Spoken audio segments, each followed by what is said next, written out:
alcohol. And basically, um, think, and I, you know, normally I would say, okay, give me a thumbs up if you, whatever, but I can't see you, so we can't do the thumbs up. So basically, I'm just going to kind of give you some rhetorical questions. Basically, think about if you have ever seen alcohol. You don't need to put this in the chat either. Think about if you've ever seen alcohol used in times of celebration. All right. Whether that is on TV, maybe New Year's Eve, or maybe a Super Bowl event or something like that. If you watch sports, or maybe in person, it could be a wedding. Many holidays, families will have alcohol. Um, Also, you've probably seen alcohol on shelves in the grocery store. If you've been to the grocery store with either by yourself or with your parents or significant with your trusted adult in your family, maybe an older sibling. Um, and then also, let's put this in the chat. If you can name a type or brand of alcohol, put that in there, please. And again, just because you know these things does not mean that you use these things. Okay? It's just a matter of you watch TV or you watch sports or something like that. Okay? So yeah, we've got Bud Light, we've got Smirnoff, Jim Beam, more Bud Light, Corona. Someone said Corona LOL. Yeah, well, you see Corona commercials everywhere. Beer and wine. And again, yeah, so it's very, very, very popular. Okay. And you've probably heard of people, and again, I'm going to tequila, rum, beer, Truly, White Claw, liquor, vodka. Okay, so we've got across the board. Okay, we've got across the board names and types of alcohol. Okay, and that kind of shows us how popular alcohol is. Okay, now I'm going to share my screen.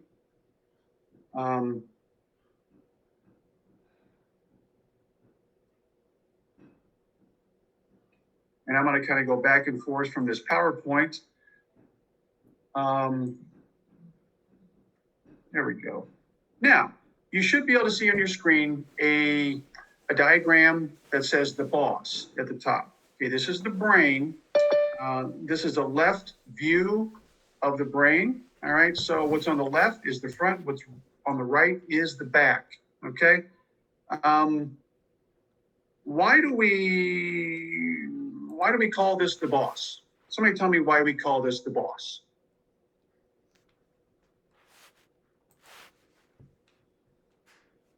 And again, you can turn your microphone on and talk, or you can just put it in the chat.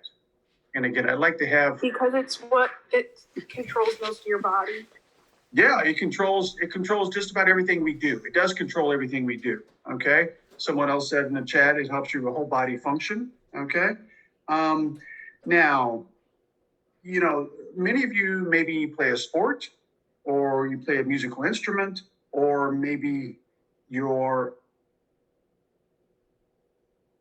on a dance team, and your brain allows you to do those things in a very complicated manner. Okay.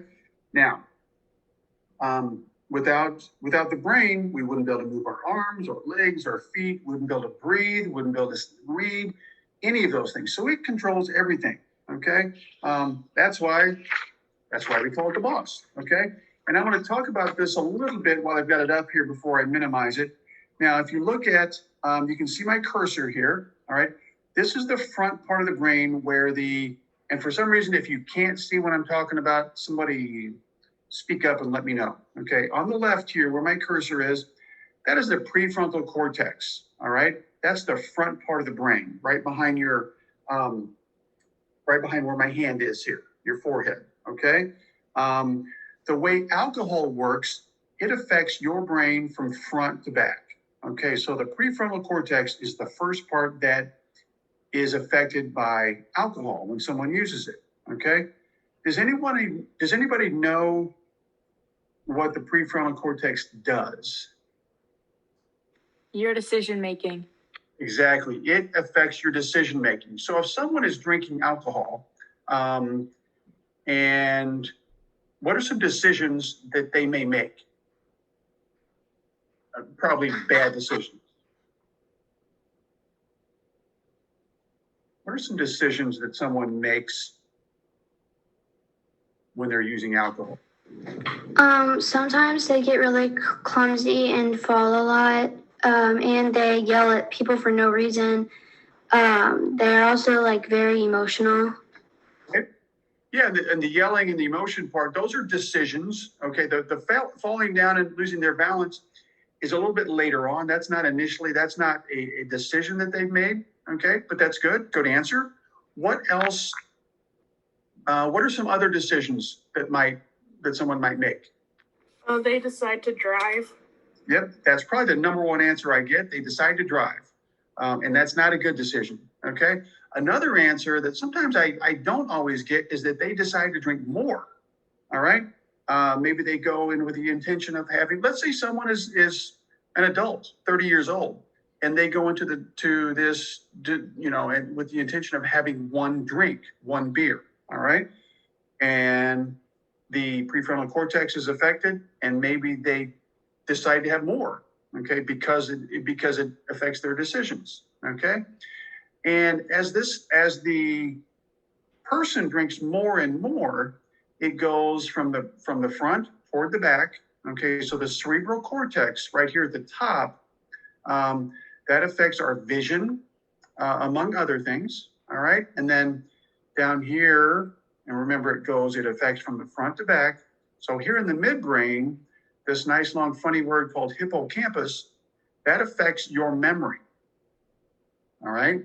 So, and then this is the brain stem, which is the last part that's affected. And that's a good thing that's the last part, because the brain stem controls breathing and heart rate. All right. So if you've drunk enough, and some people do, but if you've drunk enough where your brain stem starts to shut down, then you're in big trouble, because then you're unable to breathe and your heart rate may stop. Okay, so, and again, that's obviously very, very dangerous, and that comes with a lot of drinking. Okay, and then the cerebellum is like muscle memory things. If you're in a marching band, or if you're in a sport, something like that, let's say you play the guitar. Okay, that's muscle memory. All right. Now, I'm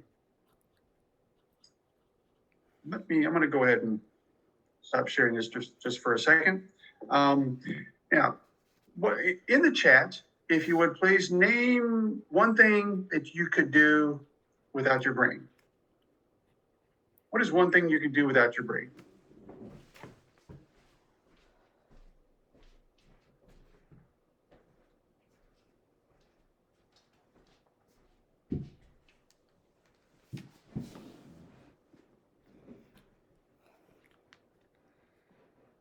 And someone says nothing. And that's exactly right. Okay, there's nothing that you can do without your brain. All right, you've got to have your brain. Your brain controls everything. We talked about that, the fact that it's the boss. Okay, so you've got to have your brain. And then someone else says your brain is what makes you do things. All right, so I think you would probably agree that it is important that we take care of our brains. Okay. Now, does anybody know the definition of what a drug is? Or let's just kind of talk about what a drug is. What do you think a drug is? And an addictive substance, I guess. It can be an addictive substance. Okay. Doesn't necessarily have to be, but it certainly can be. What else can we say about a drug? What does a drug do? Anything that affects your brain in a negative way. Okay, good. Anything that affects your brain in a negative way. All right. So if it affects our brain, it's going to change three things about us. What are three things that it changes? You mentioned our brain. Actions. Okay. Thoughts? Okay, when somebody said brain, so it changes the way we think. It changes the way we act. I heard Thinking. actions. And The way we speak. way we speak, okay, that's kind of the way we act, okay. And I'm gonna give you the third one. Changes the way we act, the way we think, and the way we feel. Okay, so it changes the way we feel. Okay. Now, based on that definition, would you say that alcohol is a drug? Yes. Yeah. Now, some people don't agree with that. Why would some people not think that alcohol is a drug? Anybody know? Why would some Because- people? Go ahead. Because they see a lot of people like drinking. Exactly. They see a lot of people drinking. They see a lot of people using alcohol. Okay. And if someone is an adult, if they are of age, and if it's legal for them and they can do it responsibly, a case can be made that it's not a bad thing. All right. But some people can't limit it to that. Okay.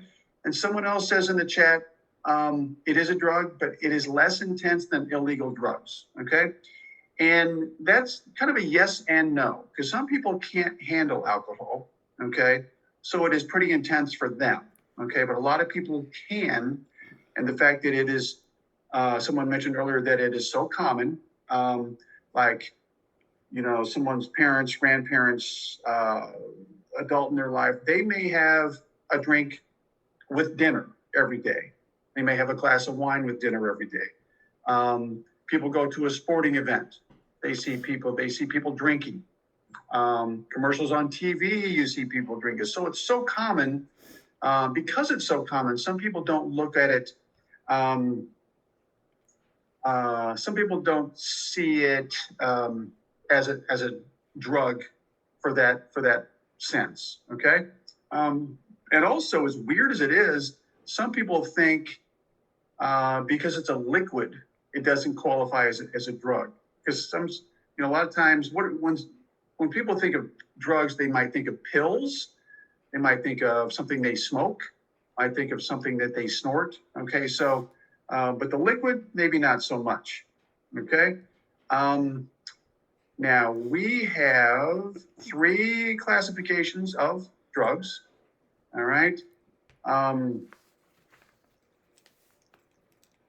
One is sorry.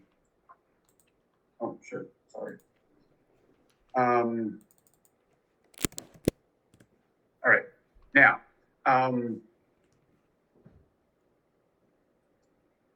some reason, I feel like I lost you.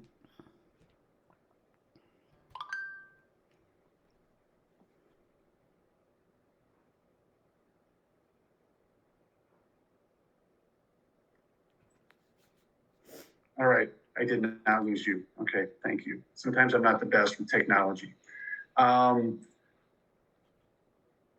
Okay, as you can tell.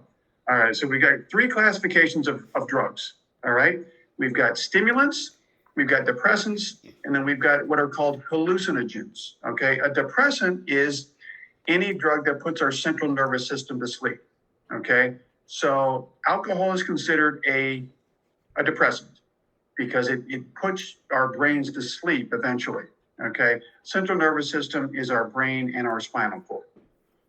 All right, and slows down the brain. Talked about that. Now, a stimulant is the opposite of a depressant. It will speed things up. Okay, it kind of wakes people up. And then a hallucinogen is something that when someone hallucinates, that simply means that they cannot see or hear, or they think they see or hear things that aren't actually there.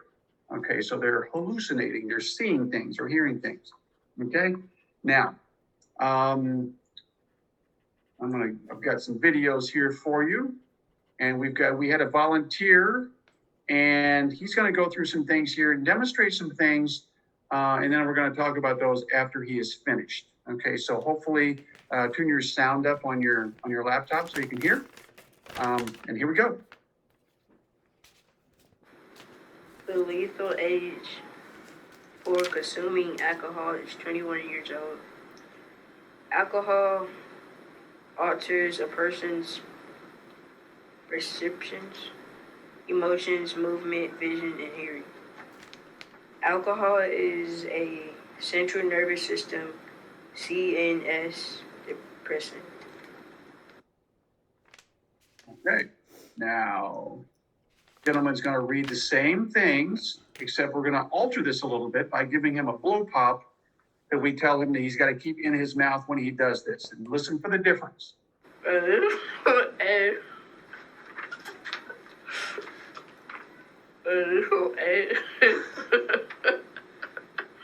For consuming alcohol is 21 years old. Alcohol alters a person's perception, emotions, movement, vision, and hearing. Alcohol is a central nervous system CNS depressant. Okay, now, he was giggling, not so much, he was giggling just because he was kind of embarrassed, okay? Because he couldn't talk, okay? So basically, what happened, what happened to his speech? What happened to his, It sounded like gibberish. it sounded like gibberish. Yeah, because he was actually reading the same thing the second time and really couldn't understand him that second time. So it sounded like gibberish, and basically, that is, and someone put muffled. Okay, that's a good way to put that. That is kind of we're kind of simulating if someone has been drinking alcohol, they can't speak as well because it's affected their speech. Okay, now I'm going to go to the next video.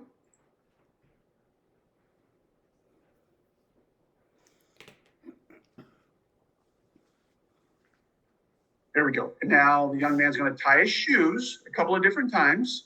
Okay. And everybody knows how to tie their shoes.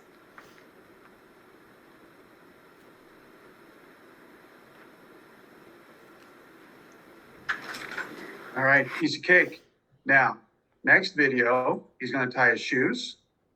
Not so much of a piece of cake this time because we're going to make it harder for him.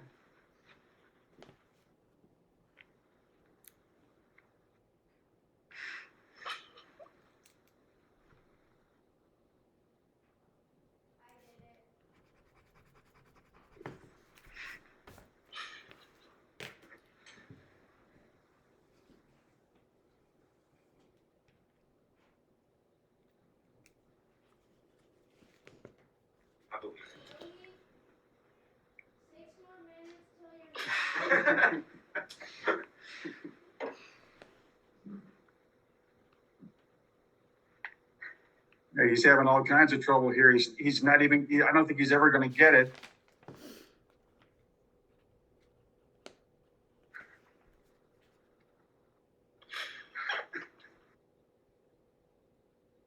Okay, now, that time, it didn't affect his speech, but what did it affect? What are some things that it affected? What physical characteristics? Movement. I didn't hear that. I'm sorry, say that again. He said movement. Oh yeah, movement. Okay, movement, coordination, fine motor skills. What are some things that you do on an everyday basis where you have to use those fine motor skills that it's really important? Besides tying your shoes, what else?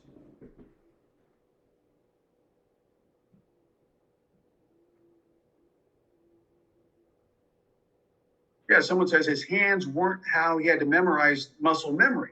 Okay, because you've been tying your shoes, since you were tiny. I don't know at what age someone learns to tie their shoes, but you all have been doing that for years. What are some other things besides tying shoes what else do you do where fine motor skills is important? Muscle memory might be important. If you work out, Yeah, working out. And I'm going to guess that everybody here has a cell phone. You can't use your cell phone if you don't have your fine motor skills, whether it's texting or looking at videos or something like that. You've got to have the fine motor skills. Also, I'm assuming you still write. Okay, you still write when you're taking notes in class. All right, so that's pretty important. So those are examples also. Other things, as you get older, you're going to be driving. So you got to drive a car. Somebody mentioned working out. Something as simple as walking, riding a bike, swimming, all those things. If you're driving a car, you've got to be able to steer. You've got to be able to use the brakes, things like that, all to avoid accidents. Okay, that's why it's important that you have those fine motor skills in good working order. Okay. Now, one last video that I'll share with you.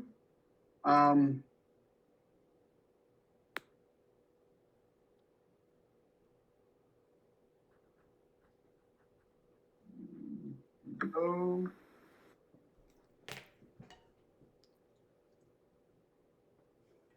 Nice. Good job. It's like pretty much every 8th grader I've ever taught. You can play catch. There is occasionally an 8th grader, or even in high school where I've had to do this, where they just can't do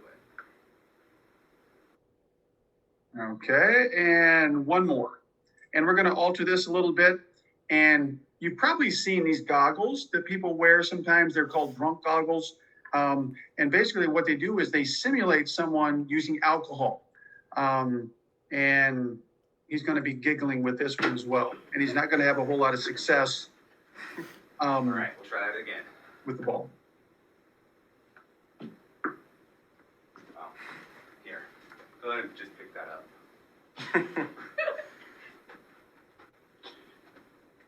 Careful. All right, can you just walk it over here and put it in my hand?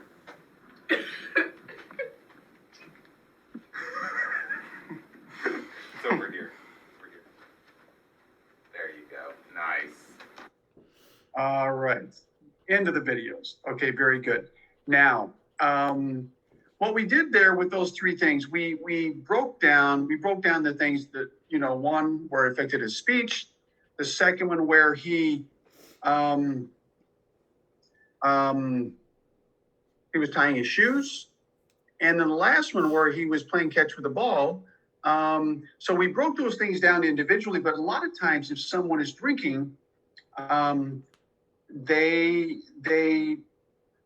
are affected by these things all at once. Okay, so it affects their vision, it affects their balance, it affects their fine motor skills, their decision making, all these things at once. Okay, so I want to give you a situation, and I want to get your input on this. Okay, so and then, again, this is pretend, but unfortunately, this might happen for some people as you get older. Okay, as you get into high school and college and things like that. Now, let's say you go to a party. You go to a party and you and your friend have been drinking, okay?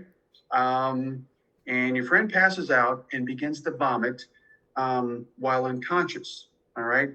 What do you need to do as a friend? What do you need to do? Talk to me or just put this in the chat. So you're at a party with a friend. Your friend has had too much to drink and he starts to vomit. What do you do? you can call somebody, Okay, who would you call? your aunt. Okay, good. You can call your aunt. You can call parents. Someone else says, call an ambulance. Good. Someone says, call a trusted adult. Could be an aunt, could be an older sibling, could be a parent, grandparent. And someone says, get an adult. There may not be adults around because you're going to be at parties. People have parties and adults aren't there. Okay, that's how bad things happen. Okay, someone says call an ambulance, call 911. Okay, so that's really one of the first things you do. You want to get help on the way. All right, and someone else says, as far as what to do, lay a pillow on both sides of them and lay them on their side while you call 911. And that is perfect, okay? You want them on their side. That way, if they vomit, they're not going to choke on their vomit, okay? Everybody has heard that. So it's important that you do that early. So you put them on their side so they don't choke, and you stay with them, and then you call 911, okay? Now, remember we talked earlier about when our volunteer was eating the blow pop. So that was stimulating alcohol, affecting his speech. All right. So this is why it's important if you're calling 911, then you need to make sure that you can speak clearly. Okay. Otherwise, you're not going to be much help to your friend. Okay. Now, Is he on his Zoom? do you think people might be worried about getting in trouble? What? Yes. Because let's say you're at a party, no adult supervision, alcohol being served. You may have been drinking also. All right. Now, it's important that you remember this. In Missouri, there is what's called a Good Samaritan law. All right. And the Good Samaritan law protects people in this situation. Okay. Because it means if you are legitimately trying to get someone help, and have their best in mind, their best health in mind, you cannot get in trouble. You cannot get arrested. Okay.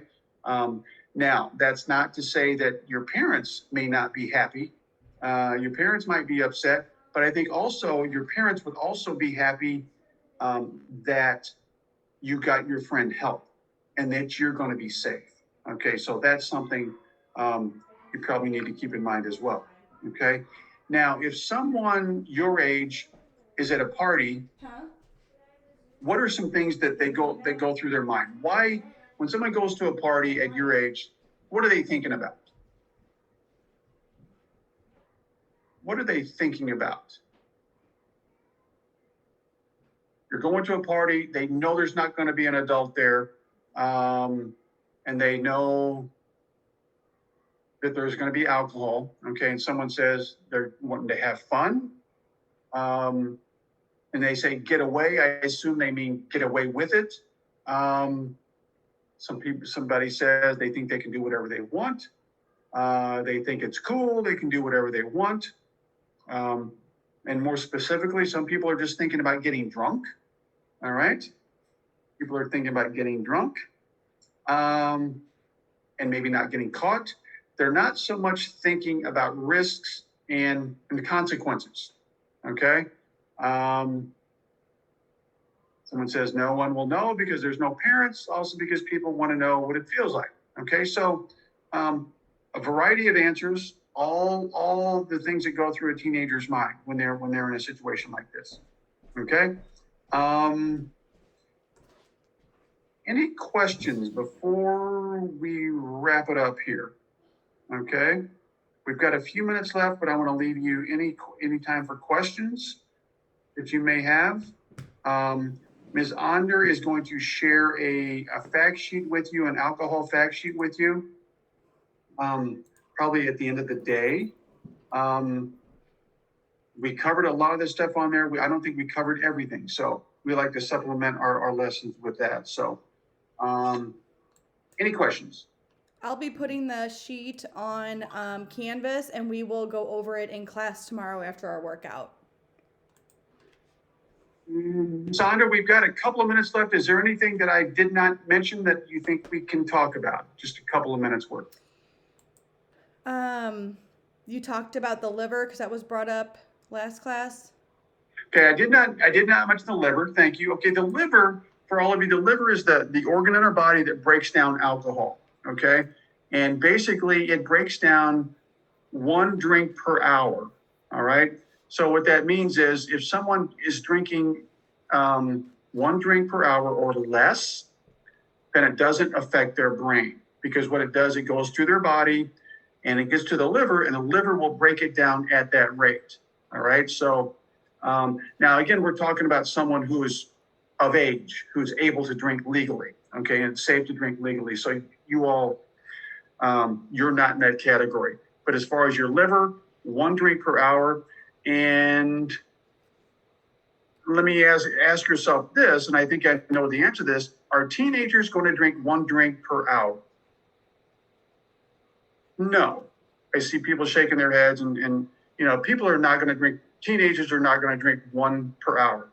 They're going to drink more. All right. Because again, like I said earlier, they might be thinking about getting drunk. Okay. So anything beyond that 1 drink per hour is going to go to their brain and starting affecting their brain the way we mentioned. Okay. Decision making first, and then it kind of goes on from there when it goes front to back. Okay.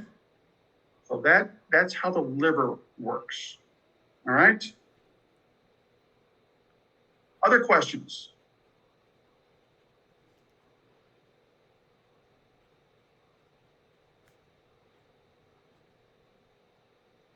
Okay. All right. Well, you all have been a great group. This is my only time that I'll get to see you this semester. So it's been great. You all have been a great group. You had great answers, great questions. And Ms. Onder, I will see you in just a few minutes. Okay, sounds good. Oh, All right. All right. sounds good. Have a great day. You're free to leave the meeting. See you tomorrow or Friday. Bye. Bye. Bye. Thank you.